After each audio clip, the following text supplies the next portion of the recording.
Bom dia, turma, bom dia, muito bom dia a cada um de vocês que está nos assistindo agora.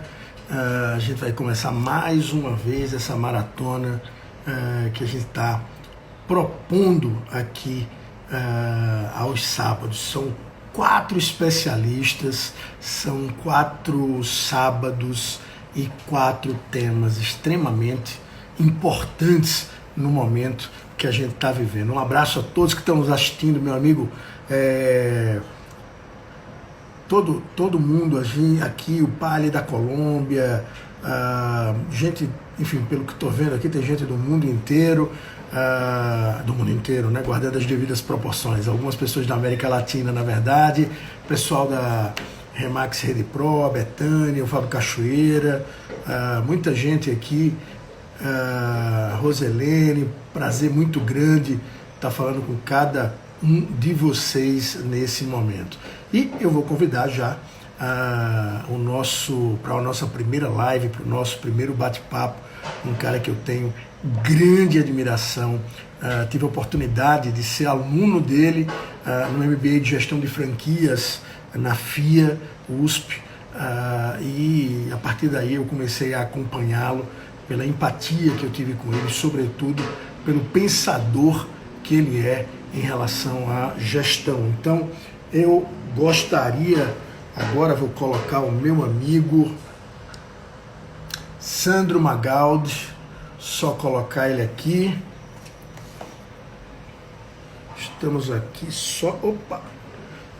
Na verdade, não estou procurando o Sandro, não, tá? Estou procurando o fone do ouvido. Mas vamos lá. Sandro Magaldi, só colocar aqui.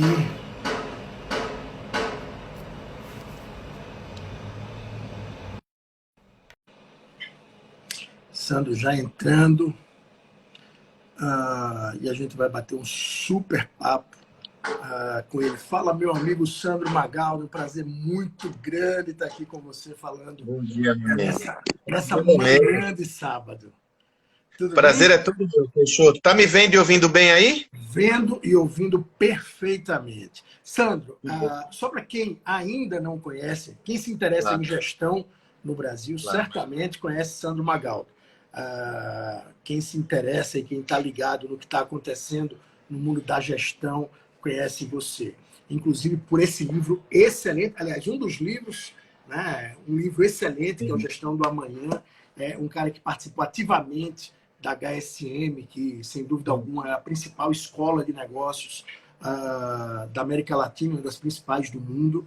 E, Sandro, esse livro eu estava relendo ele para esse nosso bate-papo e vendo algumas entrevistas suas e, pelo visto, eu acho que você vai ter que fazer mais um capítulo dele. Verdade. Né? Você sempre Não há fala que dúvida. as empresas estão em modo beta Não há dúvida. e tem o tempo todo que se matar.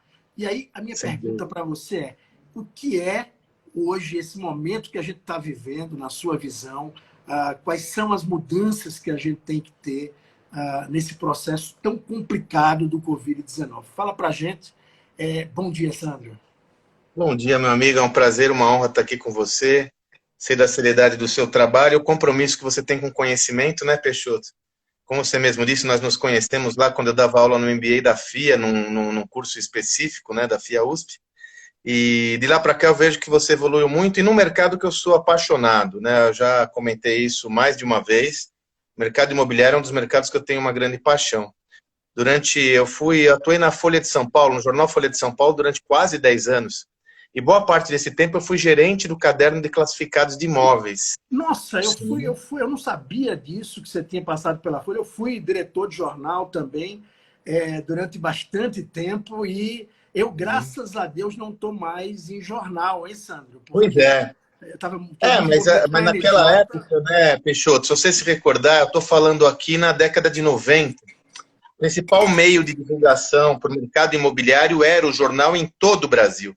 Você encontrava, por exemplo, alguns locais como Curitiba, Gazeta do Povo, São Paulo, a Folha e o Estadão. Era a grande mídia. Isso para mim foi uma escola incrível, porque eu primeiro conheci em mais profundidade um mercado fascinante.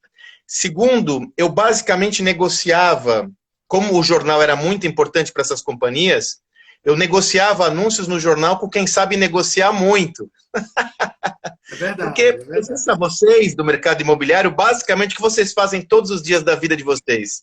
Está negociando, está transacionando, vendendo, então isso me fortaleceu demais. Você sabe, Peixoto, que eu negociei com o Eli Horn, na época a Cirela não era tão grande, eu negociava direto com o Dr. Eli Horn, né?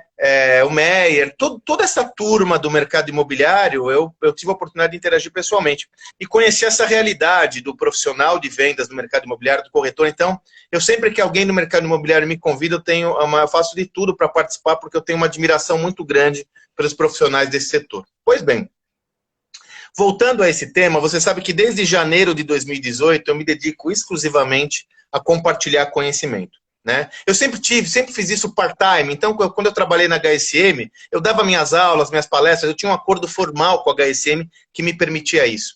Eu dei aula durante quase 18 anos nas principais MBAs do Brasil, FIA, SPM, Dom Cabral, enfim. Então eu sempre gostei do conhecimento. Aí, final de 2013, eu fui convidado por um empreendedor que eu admiro muito, que é o Flávio Augusto da Silva, que você conhece bem, fundador da WhatsApp. E aí, nesse momento, eu fui um dos fundadores, nós começamos um negócio novo, que foi o meusucesso.com, né? Então, eu empreendi o meusucesso.com, muito bem sucedido, uma startup de muito êxito, né? Que eu tenho muito orgulho de ter sido um dos fundadores.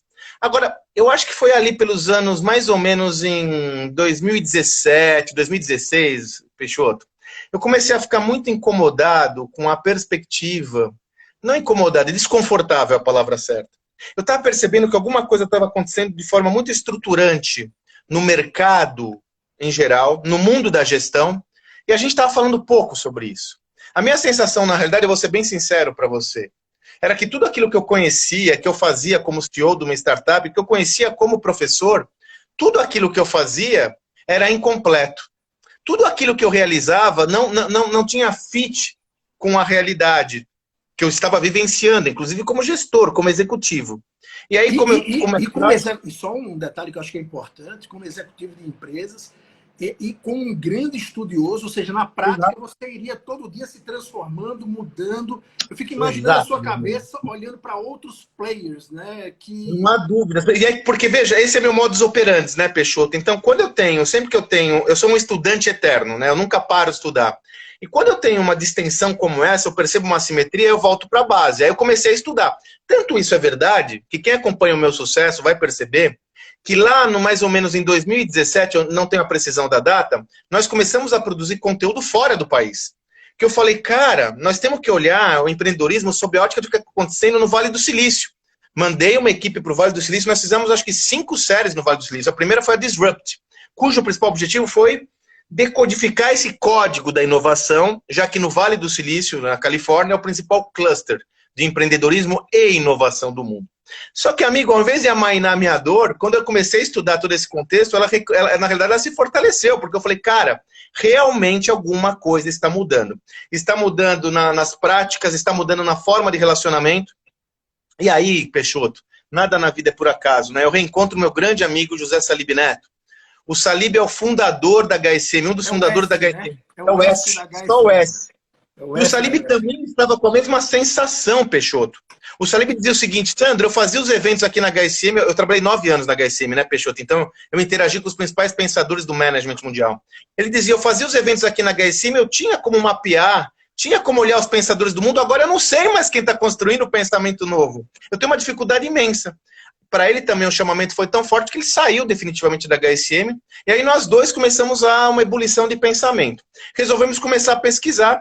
Foi daí, Peixoto, que olha só que interessante, meu caro, foi em 2016. Porque a primeira insight que a gente teve, fala, porra, vamos estudar esse negócio de plataforma de negócios? Veja, minha gente, das 10 maiores empresas em valor de mercado do mundo hoje, 7 são plataformas de negócio.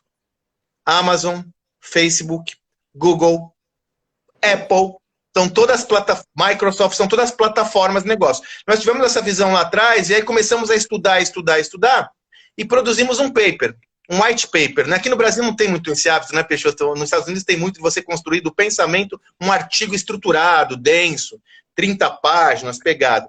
E aí nós começamos como a gente vai publicar esse paper? É legal, ele foi publicado na revista HS Management em 2016. Veja, antes mesmo da publicação aqui no Brasil do livro Plataformas de Negócio, aquele livro, a estratégia baseada em plataforma, que é muito bom.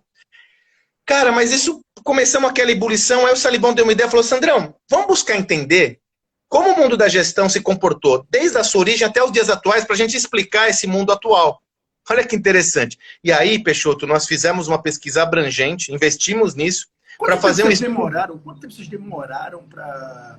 Porque é um livro muito... É engraçado, porque assim, é um livro denso no sentido, ele é gostoso de leitura, mas é um livro que tem uma musculatura, até porque você e o próprio Salib tem muito conhecimento, são grandes estudiosos, então termina sendo um livro com muita densidade de informação, apesar de ser leve de ler.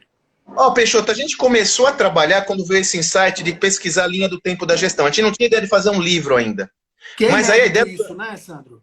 É inédito. Essa linha do tempo da gestão, Peixoto, ninguém fez no mundo, tá? No mundo, nunca ninguém construiu uma timeline do tempo da gestão, desde a Revolução Industrial até os dias de hoje, para explicar o tal do mundo VUCA, a quarta Revolução Industrial.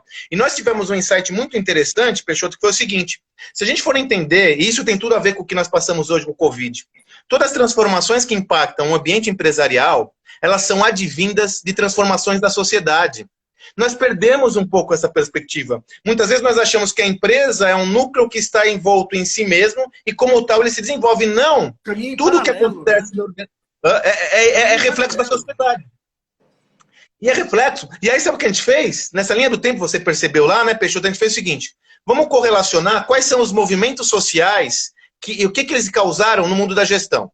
Então nós começamos a explicar desde o Taylorismo, desde o Ford até os dias atuais, quais foram os movimentos sociais que impactaram quais movimentos do mundo da gestão. Só vou citar um exemplo rápido só para tangibilizar o que eu estou falando. Vale a pena até você falar um pouco. Essa é uma parte do livro que assim, é muito rica e é legal você dar 3 ou 4 exemplos em relação a isso. Até porque a gente vai ter agora, por isso que eu comecei perguntando do próximo capítulo do livro, na revisão, que é a questão do Covid. Né? Não há as grandes mudanças da sociedade acontecem por conta da revolução, da guerra ou de alguma pandemia. Né? E a gente tem uma pandemia aí no meio. Fala um pouco dessa trajetória. Vamos lá, então, timeline. Deixa eu explicar para vocês essa timeline e eu vou chegar na pandemia. Olha só, vou dar um exemplo rápido. Anos 60. O que acontece na sociedade dos anos 60? Qual que é o movimento social, um dos mais expressivos? O movimento hippie. As pessoas se descobrem como indivíduos. Lembra disso? E aí, nesse indivíduo, como coletivo. É quando surge o coletivismo. O movimento hippie era um grande movimento coletivista. O que acontece no mundo da gestão? O que aparece forte nos anos 60? 60, 70? O marketing. Que tipo de marketing? O marketing massivo. Nossa. Se descobre que é só você ver quem gosta de série, o Mad Men, que é uma série deliciosa que está na Netflix, que mostra a evolução do mercado publicitário. Quando chega nos anos 60, se descobre o que? Os mercados de massa. Então, veja bem, uma mudança social, coletivismo, impacta o mundo empresarial e emerge o marketing com força, porque se descobre que existem mercados massificados onde eu posso mirar coletivos para promover minha marca. Olha que interessante, a gente vem evoluindo, 70, 80. O que acontece de forte nos anos 80, 90, no mesmo contexto? O movimento IUP. Se nos anos 60, 70 havia o coletivismo, aqui para os 80, 90 há uma valorização do indivíduo. Que, aliás, uma tese que foi se desenvolvendo e levou à crise de 2008. Porque há uma supervalorização do indivíduo. Então, como é a consequência disso? O movimento IUP, a hipervalorização dos super CEOs, lembra dos super CEOs e tal. O que acontece no mundo empresarial? Agora eu estou falando do marketing. O marketing one-to-one. Stan Rapp, é aí que começa a acontecer o maxi marketing, quer dizer, olha, eu não tenho que olhar só o coletivo, eu tenho que olhar o indivíduo. E aí a tecnologia começa a vir com o CRM para trazer uma perspectiva de impactar cada indivíduo como um mercado. Olha só estou dando 2 exemplos das antigas para vocês verem como movimentos sociais impactam o mundo da gestão. Simples assim. Simples assim. Globalização nos anos 80. Globalização nos anos 80 é um movimento social. Né? Ele tem, é lógico, é um movimento que emerge das organizações, mas ele é social porque é o mundo sem fronteiras. O que acontece no mundo corporativo? A ascensão da estratégia com força.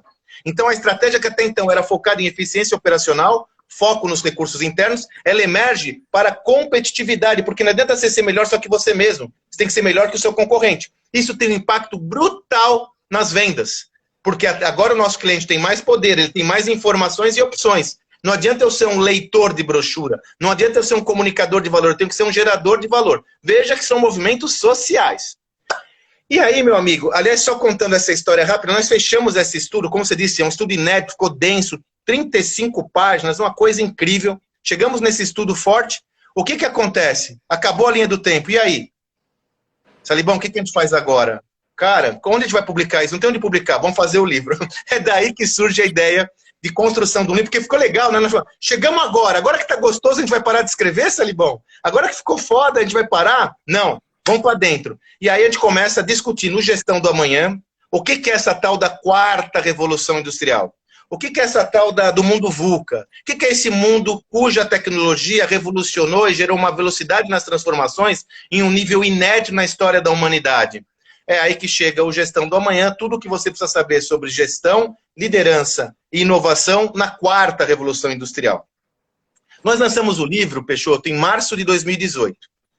E já enunciando que não adianta mais nós pensarmos como pensávamos no passado. Por isso que a gente faz a linha do tempo. Desculpa, Sandro, só falar isso, que eu acho que é importante dizer. O livro ele tem uma pegada, pessoal. Aliás, você que está gostando desse bate-papo com o Sandro, minha sugestão é clica bastante no coraçãozinho e manda um aviãozinho aí para as pessoas que vocês acham que tem que escutar o Sandro, que tem muita informação bacana. A gente só fez os primeiros 25% da live. Mas o livro tem coisas muito bacanas aqui, que assim, a cada final de capítulo tem uma parte prática, uma parte onde você faz reflexão, uma parte onde tanto o Sandro quanto o Salib, e só para vocês terem ideia, o Sandro vocês estão conhecendo aqui, o Salib, quem nos segue, quem não conhece o Salib, vale a pena fazer. O Salib é um cara que teve relacionamento com o Peter Drucker, com líderes mundiais como o Bill Clinton, com esses pensadores, esses caras que a gente tem um orgulho de falar, como Philip Kotler, como Tom Jim Collins, Michael Porter. Ele conviveu com esses caras. Aliás, o Sandro também conviveu com parte deles. Então, assim, o livro ele tem duas pegadas, além de tudo, duas pegadas muito diferentes. Eu estava lendo, e aí eu comecei a anotar coisas que eu quero fazer na próxima edição do meu livro.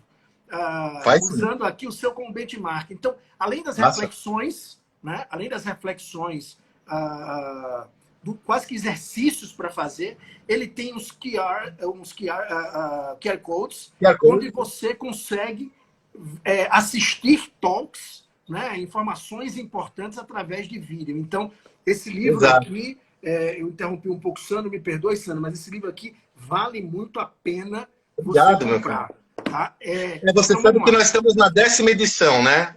Estamos partindo para 60 e poucos mil exemplares, isso é uma raridade no Brasil. Aliás, falando sobre a Covid, né, Peixoto? Olha só, em março de 2018 nós lançamos esse livro já falando que as companhias tinham que escrever. E quando eu falo companhias têm que escrever, lembre-se o seguinte, quem está me assistindo aí, toda empresa é uma abstração. Eu digo, atrás de um CNPJ tem centenas ou milhares de CPFs. A empresa é uma abstração. O que faz a empresa é um inconsciente coletivo de todos os indivíduos que atuam na organização. Então, quando eu falo, e por isso que no livro eu tenho um capítulo exclusivo para falar de educação, quando eu falo da transformação organizacional, eu falo, em última instância, que você deve se transformar. Isso não é uma falácia, não é um clichê, não é uma conversinha de palestrante, professor, escritor, não é nada disso. E aí, março de 2018, a gente está falando isso. O que acontece agora com o Covid? Definitivamente, aquelas transformações que estavam sendo enunciadas e já existiam, estão sendo aceleradas à enésima potência. Então, se nós já estávamos falando de um mundo onde o digital é onipresente, agora mais do que nunca. Se nós já estamos falando de um mundo onde as relações estão sendo revistas, agora isso é mais realidade do que nunca. Se nós estamos falando de um mundo onde a visão de propósito emerge com força dentro do âmbito organizacional, agora isso tem mais validade do que nunca. Então, o que eu vejo, Peixoto, é que, na realidade, a pandemia ela está acelerando processos e práticas que já existiam aí. Já estavam com... Só você olhar. Muito. A diferença é essa. Você vai ter uma convidada que é uma querida, né, que é uma das pessoas que eu mais admiro no Brasil, que é a Marta Gabriel. A Marta tem falado sobre isso antes até do que nós, porque a Marta é uma acadêmica. A Marta é craque. Então, assim, não tem novidade. Agora, a novidade é isso que o Peixoto falou. Houve uma fenda muito abrupta, muito rápida. E é o que nós estamos observando agora, minha gente? Isso é muito importante, Peixoto, tem tudo a ver com essa questão. O que nós estamos observando?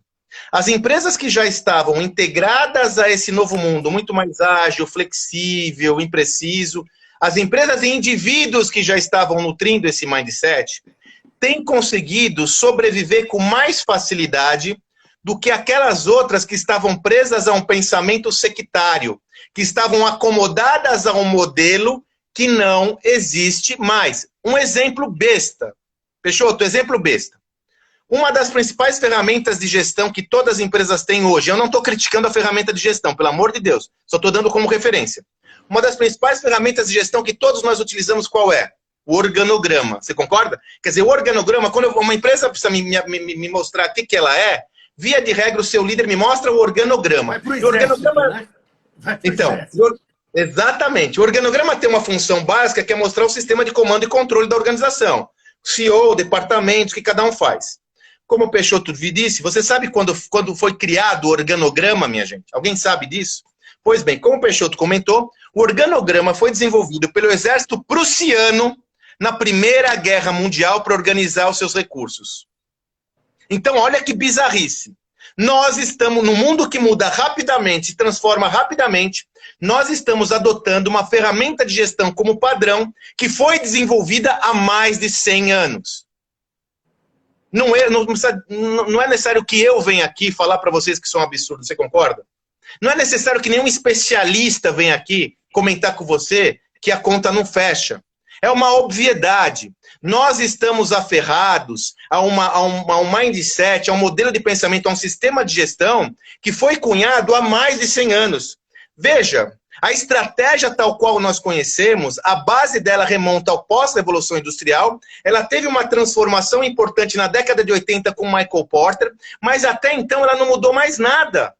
Desculpa, não dá, assim, não é exequível. É necessário nós reinventarmos o nosso modo de gestão, o nosso pensamento, mas, sobretudo, nos reinventarmos. E só para finalizar essa parte, eu amo aquela visão de Alvin Toffler, com quem eu tive a oportunidade de interagir na HSM.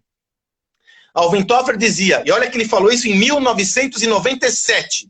Essa é um slide que nas minhas palestras sempre tem, que é o seguinte: o analfabeto do século XXI não é aquele que não sabe ler ou escrever, mas aquele que não sabe aprender, a desaprender, para aprender novamente. Esse conhecimento que Toffler comentou quando nem tinha internet, ele é mais contemporâneo do que nunca, antes da Covid, mas agora na Covid, danou-se. Se nós não formos capazes de aprender a desaprender, nos largarmos de âncoras mentais que nos deixam um modelo que não existe mais, nós vamos sucumbir. Simples assim. Não é a empresa que fica obsoleta, é o conhecimento que ela detém que fica ultrapassado. E esse conhecimento está na cabeça das pessoas. Esse é o ponto. Não há nada mais atual do que isso, meu amigo. Gestão do amanhã é mais atual do que nunca. Exatamente. E eu queria fazer uma pergunta. A Remax, por exemplo, no caso, a ideia... Só uma coisa, para você entender, quando eu criei essa maratona de lives, eu tinha um único objetivo. Eu queria conversar com pessoas que eu admiro, então eu uso muitos adjetivos que costumeiramente eu não uso, né? Ou seja, eu não sou um cara de jogar confetes, mas todas as pessoas aqui, quem está assistindo a live, eu tenho elogiado muito, mas que são pessoas que eu admiro muito, como você, como a Marta, como o Bruno, como algumas pessoas que vão passar aqui e passaram na semana passada. Então, ao invés de eu ter uma conversa, ligar para você e bater um papo sobre a situação, eu decidi o seguinte: eu vou partilhar isso com outras pessoas. Nada mais bacana do que isso. Então, por isso que a gente criou esse bate-papo. A Remax, lá atrás, em 73, quando ela foi criada nos Estados Unidos e se tornou a empresa número 1 do mundo, queria mandar um beijo para o Luiz Alberto Amorim, está aqui a Regina, Luiz Alberto Amorim, diretor do Sebrae lá na Paraíba, foi citado no meu livro, e agradeço muito ao Alberto. Então, vamos lá. O que acontece? Quando a empresa foi criada lá atrás, ela foi criada totalmente na contramão do mercado imobiliário. Sim. Na verdade, a gente tem um problema de posicionamento Você falou, Peixoto, do mercado imobiliário e tal. A Remax, os brokers da Remax, os franqueados da Remax, eles sequer fazem venda de imóveis, para você ter uma ideia. Sim. Por quê? Sim. Porque eles são tipo um coworkers, um coworking que tem marca, conteúdo, universidade, enfim, para dar suporte para esses caras que são os agentes imobiliários. E daí a gente se tornou o número 1, mudando exatamente a pirâmide, mudando o organograma. Em 2013, a Remax Brasil, 50% dela foi comprada por caras que certamente você conhece, que é o Fernando Albuquerque, o Beto Rocha e o Ricardo Seton, que foram os fundadores da Agra, e depois da Agra que abriu o capital. Tá? E aí eles compraram 50% da nossa companhia. E trouxeram um negócio muito bacana, independente de Lava Jato, de política, de tudo que a gente está discutindo aqui. Aliás, o momento, essas próximas 24 horas serão bem discutidos esses temas por conta do Moro, mas eles trouxeram a tecnologia empresarial Odebrecht, a TEL. Eu não sei se chegou já a ler alguma coisa da TEL, que o doutor Norberto Odebrecht fez, e aí, mais uma vez, esquecendo toda a questão política, ele tirava o organograma e ele criava um sistema de comunicação onde, do CEO até o cliente, existia um método de servir, um servir o outro, até servir o cliente e ter de volta o retorno, que no caso é o lucro. Ou seja, desmontou o organograma. Baseado nisso, em outras coisas que você viu, as organizações atuais. As organizações atuais não, as organizações que vão sobreviver. Sim. Elas, quais são as estruturas delas? Eu estou até com a caneca aqui tomando água, um café. O café eu tomo da Remax e a água eu tomo aqui na Zappos. Eu tive na Zappos em Las Vegas. Animal. A gente vai falar até sobre isso mais tarde, com um ex-funcionário das Zappos, desse Powerful One. É um belo exemplo. Totalmente descentralizado, é um negócio maluco. Que modelo novo? Vamos lá. O que a gente está fazendo agora? Você comentou que a gente vai tem que lançar um novo capítulo de Gestão do Amanhã. Na realidade, a gente vai lançar um novo livro. Nós já estávamos escrevendo, eu e o Salib, a gente não para de estudar. Pra vocês terem uma ideia, hoje eu sou autor de 5 livros de negócio. No último ano e meio eu escrevi 3. Né? O mais recente é o novo Código da Cultura. Quando a gente fala falando de transformação, nós percebemos que se não mudar a cultura organizacional, nada muda. Então nós lançamos, que é outro best-seller, o novo Código da Cultura, que está indo para a 3ª edição. Pois bem, nós já estávamos pensando, então a gente falou assim, eu dou contexto com Gestão do Amanhã, mostro a questão da cultura, mas e a estratégia? Quer dizer, como eu faço? E aí, desde o ano passado, nós já estamos fazendo um estudo abrangente sobre qual que é o novo modelo de estratégia para um mundo em transformação. E não há nada mais atual desse tema. Pra você ter uma noção, nós estamos batizando esse framework, nós estamos construindo um framework dessa estratégia, estamos chamando de estratégia adaptativa. Quer dizer, não tem nada mais atual. Então nós vamos publicar esse livro agora no 2º semestre, mas vamos fazer alguma coisa antes, porque eu tenho que mandar esse conteúdo para a galera rápido, né? E aí a gente responde um pouco dessa questão. Vamos lá, rapidamente, que esse conteúdo é um conteúdo denso. Como a organização deve se preparar para esse novo mundo? Eu vou colocar aqui, Peixoto, 4 sistemas. O primeiro, no mundo em transformação como o atual, toda organização tem que ter como fim a inovação. Simples assim. Simples assim, porque o mundo está mudando muito rapidamente e os sistemas estabilizados, não existe mais aquele conceito da vantagem competitiva sustentável. Toda vantagem competitiva hoje ela é transitória porque o mundo muda muito rapidamente. Não adianta você ter uma cadeia de 500 restaurantes hoje. Adianta? Então, se você não inovar constantemente, você não vai conseguir ter resultado. Pode ser uma inovação incremental, mas e, sobretudo, a inovação de ruptura, que é aquela inovação que prepara a sua companhia com um outro sistema que pode até destruir a companhia-mãe. Né? Depois a gente pode falar, eu falo sobre motor 1 e 2 de crescimento no Gestão do Amanhã. Pois bem, fim é inovação. Agora, qual que é o nosso sistema? No centro desse sistema está o cliente. E até eu fiz, quem desejar, minha gente, eu tenho um canal no Telegram, @SandroMagaldi. Está lá no Telegram, onde todo dia eu compartilho um áudio. Hoje eu já compartilhei meu áudio e eu falei sobre isso. Inclusive, eu gravei uma audioaula sobre esse tema que eu quero falar com você agora, que chama Jobs to be Done. A história é o seguinte, Peter Drucker, na década de 60, já comentou o seguinte, toda e qualquer empresa, para prosperar, tem que ser centrada naquilo que ele chama de Jobs to be Done, ou seja, no trabalho que o cliente tem que resolver. No meu livro, eu já falava isso desde o Gestão da Manhã, quando eu falava do Customer Centricity. Então, qual que é a tese? Toda e qualquer inovação e mudança do seu negócio emerge do cliente. Mas nós temos que sair da palavra bonita, do palavreado bonito de foco no cliente é rei, para fazer isso de verdade.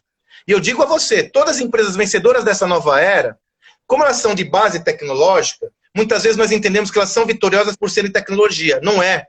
A tecnologia é o meio. Elas são vitoriosas porque são centradas no cliente e criaram uma solução onde diminuíram uma assimetria importante desse cliente. O exemplo que eu dou na minha aula lá, quem quiser ver, é uma aula de 20 minutos. O Netflix, que está tão em evidência agora. Na minha época, como era assistir um filme? Eu tinha que estar em casa, se eu estivesse em casa, no meu lar, senão eu tinha que ir no cinema. Se eu estivesse na minha casa, eu tinha que escolher uma emissora, esperar o filme que ela queria que eu assistisse no tempo que ela queria que eu assistisse. Puta assimetria. O que fez o Netflix? Peraí. Eu vou usar uma tecnologia, de novo, orientada a um comportamento do cliente. Eu vou usar uma tecnologia que vai diminuir essa assimetria. Você pode assistir o filme que você desejar, quando você desejar, aonde você desejar. Basicamente é isso. A tecnologia é o meio. Então, todas as organizações vitoriosas dessa nova era usam a tecnologia, mas o foco fundamental é a centralidade no cliente. Jobs to be done ou customer centricity. Então, essa empresa, para prosperar nessa era, tem que ser centrada no cliente, ponto. Ponto. Agora, tem 3 sistemas que ele tem que se harmonizar. Primeiro, agilidade.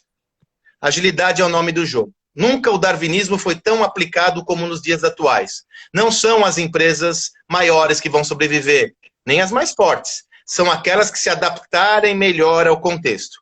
Agilidade é fundamental. Agora, não adianta só você desenvolver squads, sprints, se você não tiver um sistema de pensamentos mesmo orientado à agilidade. Porque a agilidade, ela se adensa, ela repousa, ela deita onde? No processo de tomada de decisão. Uma empresa ágil é aquela que é capaz de tomar decisões com rapidez. O organograma não ajuda. A estrutura piramidal não ajuda. O modelo comando e controle não ajuda. A centralização da tomada de decisão em poucas pessoas não ajuda. Então, vamos lá. Centralidade do cliente, agilidade. Um elemento que é muito importante que vai te ajudar a ser mais ágil é tomada de decisão baseada no quê? Em dados, em data, em informação. A Remax, né, ela é originária. Eu conheço muito seu negócio, depois eu conto porquê, Peixoto, mas no final da década de 90 eu fundei uma startup que foi vendida por uma empresa americana, nós vendemos para a Home Store. Então eu tive que ir lá no final da década de 90, começo dos anos 2000, no boom da internet, eu fui lá para Califórnia e conheci muito o mercado de vocês. Fui na NAR, fui no evento, nos eventos, então eu conheço bem esse negócio. A Remax, por exemplo, é uma empresa totalmente baseada em dados. Exatamente. Né? Ela sai do cliente, ela gera dados para ajudar o vendedor a vender, ou não é?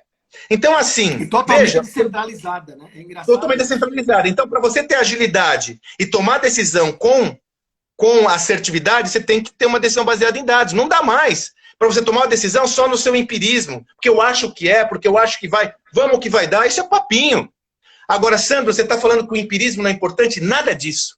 O empirismo é fundamental e foi essa intuição que gerou empresas míticas. O que eu estou dizendo é que uma gestão baseada em dados ajuda você a aflorar a sua intuição, porque ela dá basal, ela dá informação basal.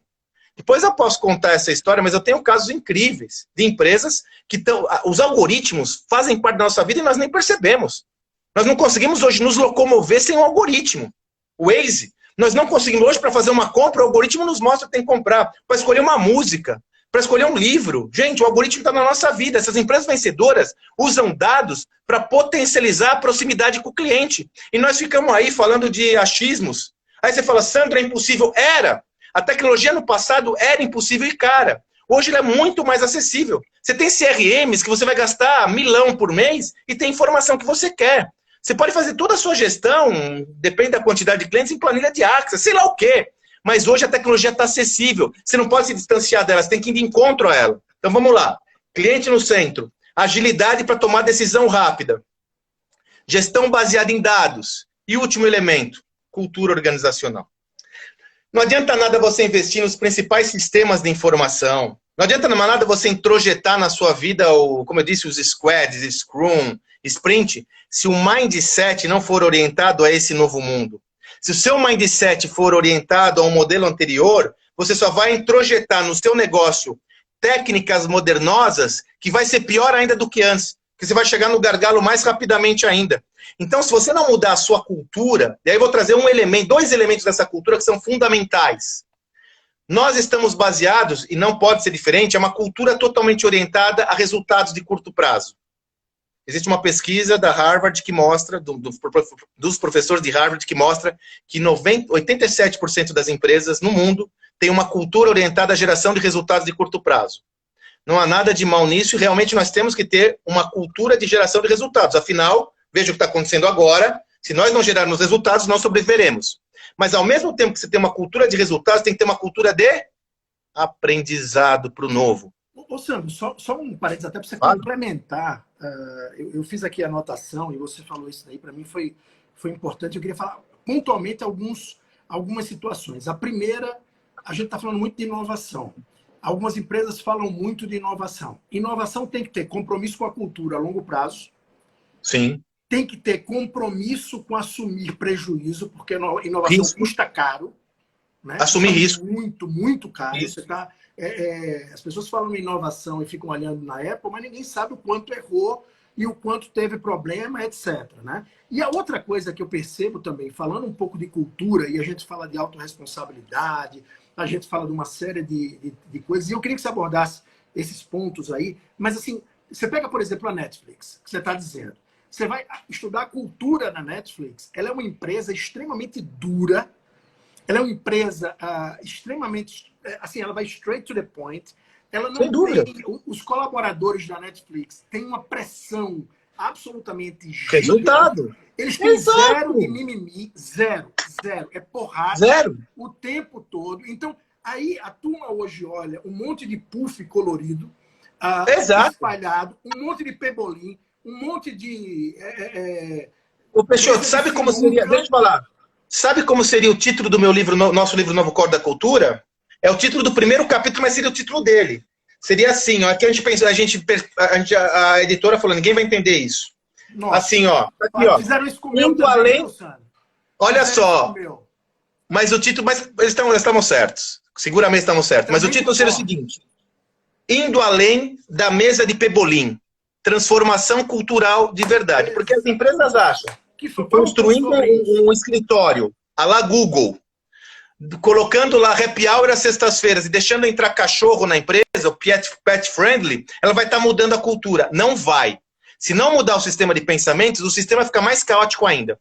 Uma das consultorias importantes que eu fiz no ano passado, de uma empresa que evidentemente eu não posso abrir qual é, mas uma empresa de bilhões, quando eu fui fazer uma reunião de briefing com o CIO, nós passamos na empresa, ele estava mostrando um lab maravilhoso, aquelas instalações belíssimas, e tinha um local lá que era a área de descompressão. Essa reunião que eu estava com o CIO, essa visita que eu estava com o CIO, era 3 da tarde. Naquela área de descompressão tinha videogame, cerveja, só que ela estava vazia. Aí eu passei, né, olhei aquilo, guardei, ele falou, pô, aqui tem essa área e tal. Aí você vai ficando mais próximo ao cliente, mais afinidade, aquela história toda.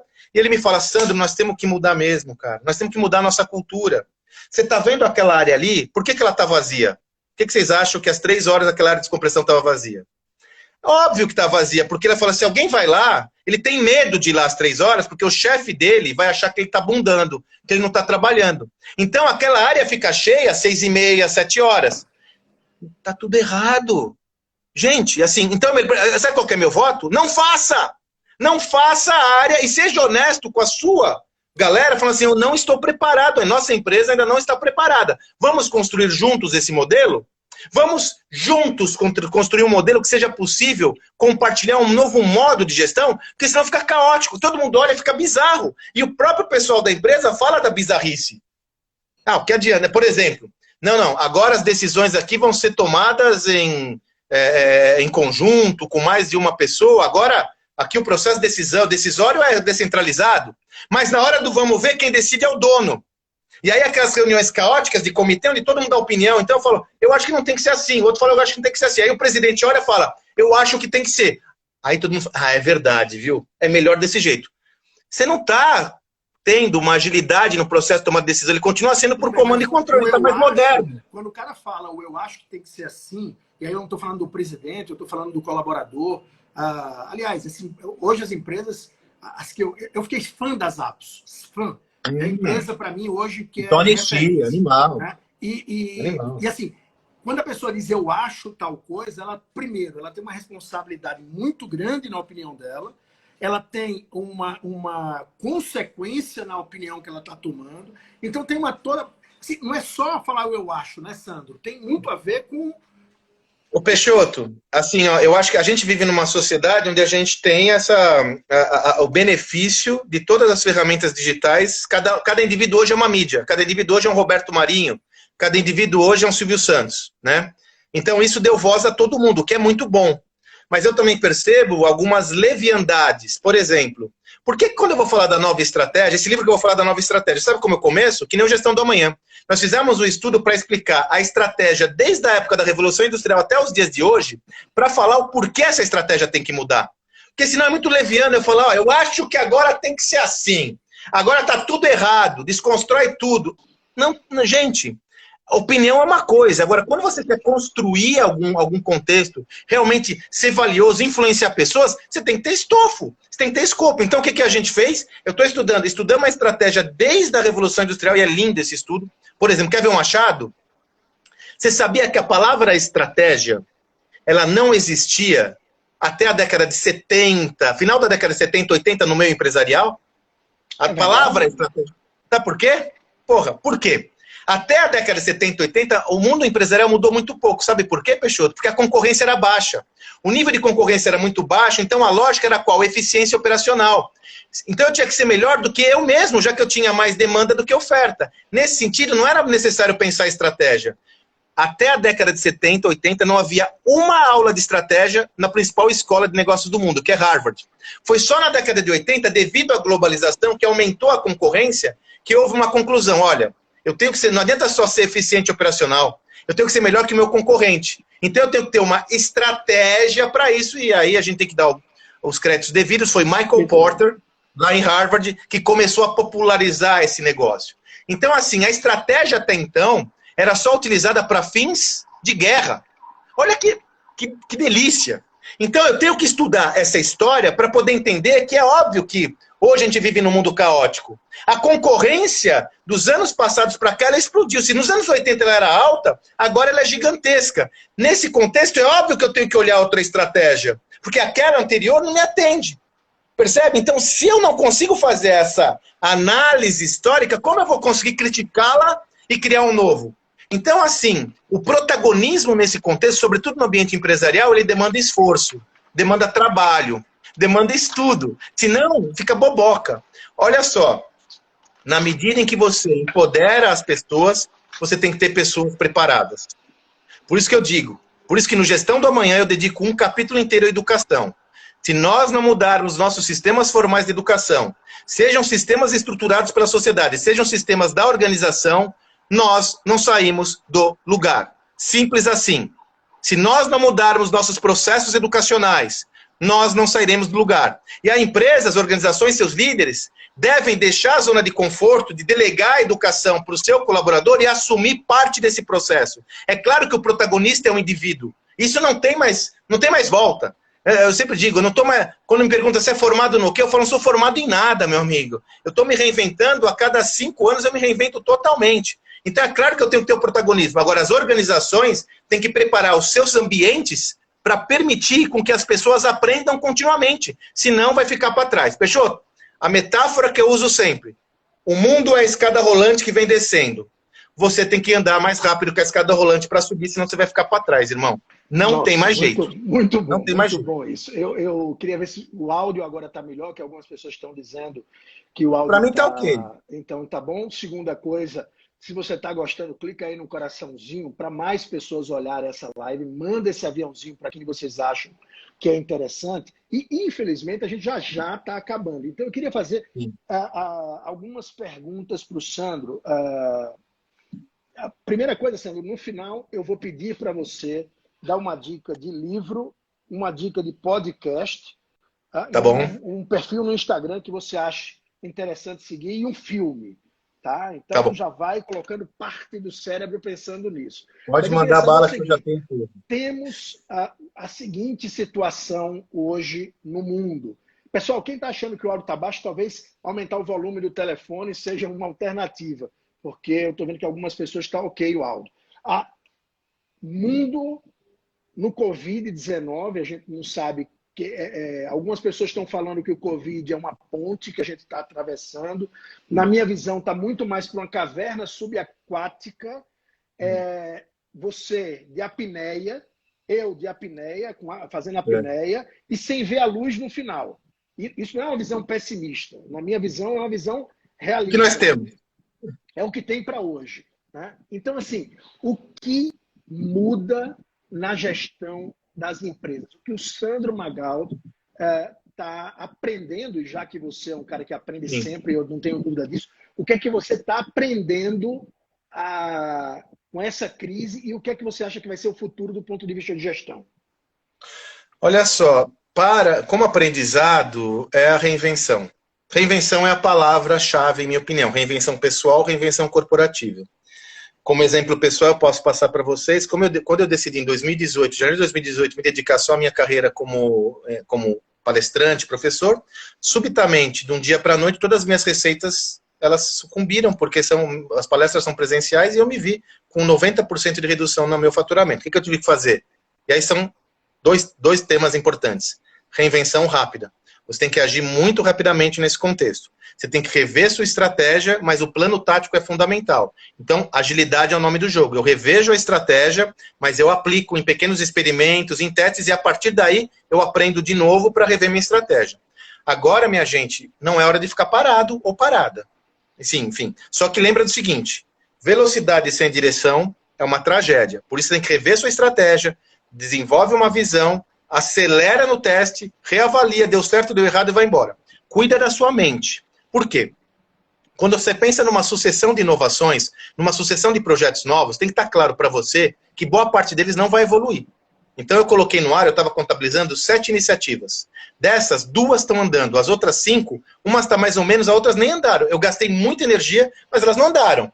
Eu não posso ficar frustrado com isso, porque é natural. Num processo de inovação é natural. Exatamente, esse é o ponto. Faz parte. Então, assim, o que eu tenho falado muito, Peixoto, ao invés de nós brigarmos com a instabilidade e com a imprevisibilidade, a minha proposta é que você aprenda a lidar com um ambiente altamente incerto e imprevisível. Mude rapidamente para esse ambiente. É o que nós temos para hoje. Não adianta você ficar pensando quando vai mudar, quando vai voltar. Faça o que você pode fazer agora e se adapte a um contexto muito incerto e imprevisível. Né? Eu tenho 2 convicções. Eu tenho muitas poucas respostas para esse mundo. Eu tenho mais perguntas. Mas eu tenho 2 convicções. Se eu não fizer nada, vai dar merda. Se eu fizer alguma coisa, pode ser que dê certo. Qual das 2 opções eu vou optar? Então não adianta ficar paralisado. Né? Então, assim, meu caro, eu vejo que nesse novo mundo, agilidade é a palavra-chave, reinvenção é fundamental e velocidade com direção é o caminho. E aí você aprende. Aprendendo, você acelera. O que deu errado, você joga fora e vai adiante, cara. Não tem muita saída, não tem muita alternativa. E você acha que, assim, aí uma coisa bem mais operacional, mas que mexe bastante com as empresas, você acredita que o tamanho dos escritórios vão diminuir? Você acredita, por exemplo, que o home office, que era uma coisa que sempre se falou, mas quando você estava trabalhando home office, o cara falava assim, os colegas falavam, tá em casa, não venho, tá enrolando e tal. Mesmo e eu falo isso por mim mesmo, eu tenho essa sensação de que tá em casa, por mais que eu estivesse trabalhando, eu estava preocupado, será que a turma tá achando que eu estou trabalhando? Quando, na verdade, hoje eu estou trabalhando 2 vezes. Eu sempre trabalhei muito, sempre trabalhei de maneira muito intensa e sempre trabalhei muito tempo, né, muitas horas. E hoje eu estou trabalhando, talvez, a mesma quantidade de horas, mas assim, com 2 vezes mais produtividade por conta do foco. O que você acha que muda no ambiente de trabalho? Para mim, está claro que o home office é uma prática que veio para ficar. Veja, só que agora nós estamos no dado extremo, é totalmente virtual. Então, a minha tese é que assim que isso melhorar, assim que isso estabilizar, nós vamos ter um outro modelo que vai ser um mix dos 2 modelos. O que eu tiver que fazer presencialmente, eu vou fazer, e o que eu tiver que fazer à distância, eu vou realizar. Então, a minha tese é que vai ser um terceiro modelo. Mas o home office é uma realidade. Para quem atua no mercado imobiliário, fiz uma consultoria agora com uma empresa importante na região sul do país. Cara, mas eu posso olhar esse mundo com outra lupa, viu, Peixoto?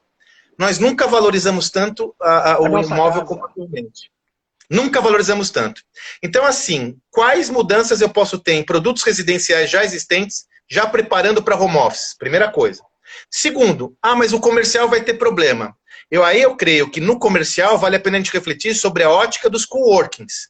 Porque, veja, se eu vou ter imóveis comerciais menores, eu não vou deixar de tê-los. Mas qual que vai ser a estrutura que eles vão ter? Talvez eu tenha mais dificuldade em plantas grandes, nesse início. Mas veja, por outro lado, esse espaço não vai ser extinguido.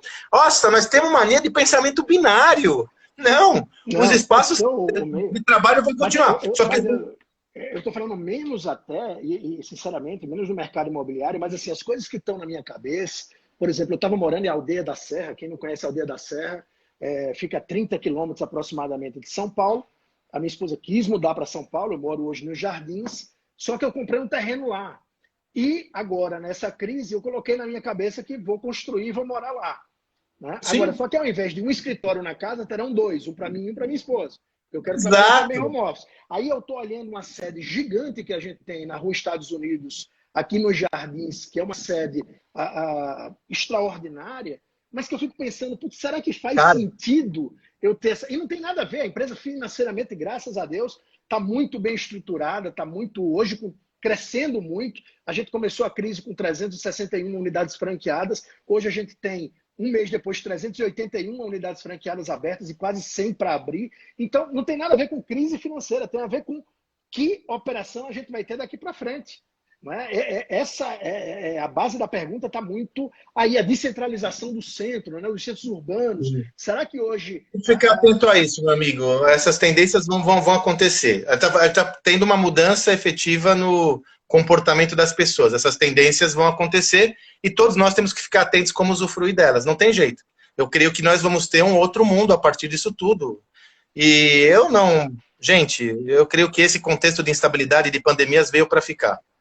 Eu creio que há uma tendência de isso acontecer com mais frequência do que nós imaginamos, porque é inexorável, eu acho. Mas é achismo, de novo. Quando eu falo de gestão, eu falo de estudos. Isso é só um achismo. De qualquer forma, eu tenho que acompanhar o comportamento do meu cliente e entender as tendências para onde vai esse comportamento. Muito bom. Daqui a pouco eu vou estar com Marta Gabriel. Você também é convidado para assistir. E aí eu queria uma dica de um filme.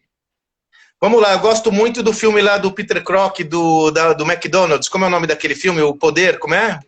Fome de Poder. O filme do... Oi? Fome de Poder.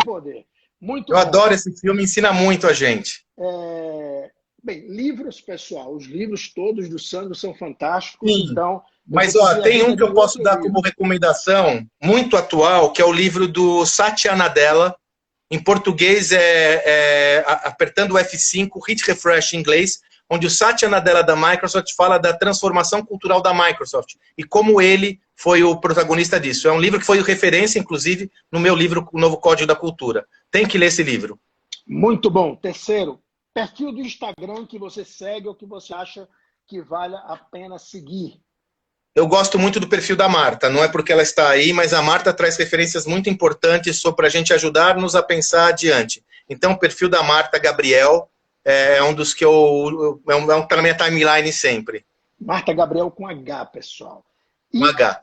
Por fim, um podcast que você escuta, se é que você escuta. Eu sou fissurado em podcast. Eu sou apaixonado por podcast. Então, assim, primeiro eu recomendo lá no meu canal do Telegram, @SandroMagaldi. Todo dia eu estou colocando um áudio curtinho, para falar sobre esse momento. E também fiz uma audioaula sobre Jobs to be Done. Agora, eu peguei um podcast agora, chama Guerras Comerciais, se eu não me engano. Guerras Comerciais. Ele fala de guerra... Eu estou ouvindo agora de Snapchat. Porra, é lindo, louco, cara. Puta produção. Estou ouvindo do Snapchat com o Facebook, é um puta aprendizado. Guerras Comerciais, em português. Guerras Comerciais, é muito bom. Se não for Guerras Comerciais, é por aí. Muito bom. A gente vai divulgar isso daí. Meu amigo, deixa eu falar outra coisa, rapidão. Olha só, graças a esse contexto todo, eu e o Salib, colocamos no ar a nossa plataforma. @Gestão do Amanhã. Ela é totalmente gratuita e não é gatilho, não é isca, ela é gratuita mesmo, onde todos esses conteúdos que o Acioli comentou, que a gente tem no livro, talk shows, webséries, nós estamos colocando lá. Todo mês eu tenho conteúdo inovador. Então, por exemplo, esse mês entrou uma entrevista exclusiva do Salib com o Philip Kotler. Eu tenho uma visita guiada que eu fiz à Natura, para mostrar como a Natura inova. No mês que vem, agora, semana que vem, vai entrar um talk show que o Salib fez com Regis Makina. O Makina é só o guru do Steve Jobs. O que o Makina está vendo dessa situação toda? Então, essa plataforma é uma plataforma de vídeos gratuita de verdade. Eu quero que ela seja gratuita sempre. www.gestãodoamanhã.com.br. Muito bom, muito bom. Tem uma coisa e quem quiser, eu coloquei uma websérie que fica no ar até amanhã sobre como vender em tempos instáveis. Está na minha link da bio do Instagram. Tudo de graça. Então, Brunão, já sabe o que fazer, Bruno. Acabou essa live aqui, Bruno. A gente já vai fazer um material para divulgar para a turma. É só colocar aí, primeiro, no perfil do Sandro Magaldi e também no meu perfil. Coloca, ativa a notificação, que hoje a gente vai estar divulgando as dicas que o Sandro deu. Eu vou encerrar daqui a pouquinho, vamos aproveitar, a gente tem 2 minutinhos ainda. Eu vou aproveitar, vou encerrar para a gente reiniciar com a Marta Gabriel, que certamente vai ser muito fantástica. Ô, Peixoto, outra coisa, ó. Segunda-feira, esqueci essa daí. Segunda-feira, às 20 horas, eu vou fazer uma live no meu perfil sobre vendas, tá? Segunda-feira, às 20 horas. Boa, e vamos divulgar também, Bruno. Bruno, eu tenho 3 pessoas me ajudando a divulgar as coisas. É o Bruno, o Vigato e o Bruno Vigato. Então, ele faz 3 trabalhos por 1. Então, o Bruno vai estar ajudando aí para divulgar. Sandrão, super obrigado pelo carinho. Eu queria assim, falar para você que, como eu disse, esse bate-papo que a gente está tendo é um bate-papo de pessoas que eu elegi, que eu admiro, que eu gostaria de conversar. E aí a gente está dando a oportunidade de todos conversarem. Por fim, eu queria dizer para você que está nos assistindo, antes de passar para o Sandro, para a mensagem final, dizer o seguinte: uma vez eu aprendi, se você quiser entender muito sobre um tema, isso um dos palestrantes que eu levei, na época que eu tinha uma empresa em Maceió sobre esse tema, enfim, levar palestrantes, e um dos palestrantes me falou o seguinte: eu não sei, e da vez passada até citei isso, eu não sei se foi o Clemente Nóbrega, do Em Busca da Empresa Quântica, que falou isso. Enfim, foi algum cara desse que, sinceramente, eu também admiro muito. E ele disse o seguinte: se você quer entender alguns movimentos, você não precisa ler todos os livros, nem assistir tudo sobre esses assuntos. Por quê? Porque se você elege um cara muito bom, uma pessoa muito boa sobre um determinado tema, essa pessoa vai estar fazendo já esse trabalho de curadoria. Então, o Sandro Magaldi é uma dessas pessoas sobre gestão, sobre novos caminhos. Então, assim, não precisa você seguir 150 pessoas, nem ler 200 livros. Vai lá no Sandro Magaldi, segue o Sandro, segue tudo que ele está fazendo, que ele trabalha 24/7 só vendo o que está acontecendo no mercado. Sandro, você aí para o nosso goodbye. Queria agradecer demais você, Peixoto, pelo convite e agradecer sobretudo você que está nos assistindo agora sábado de manhã, às 10 horas da manhã. Se você está aí nos assistindo, você tem alguma coisa diferente. Aproveite isso, essa sua disponibilidade em aprender o que vai lhe levar adiante. E conte comigo. Legitimamente, a minha grande missão, e tudo isso tem servido para fortalecer a minha missão, é contribuir e compartilhar com o meu conhecimento. Quero agradecer demais você, Peixoto, conte sempre comigo na sua causa. Um dia vamos conversar melhor sobre esse projeto imobiliário que surgiu lá atrás e como eu conheci vocês, que é muito divertido. Obrigado, viu, meu amigo? Valeu, Sandro. Um beijo no coração. E, pessoal, vou sair e volto em 3 minutos. Não percam a Marta! Não percam a Marta! Gabriel, Bicho! Exatamente. Vamos que vamos. Valeu, turma. Tchau. Obrigado. Valeu.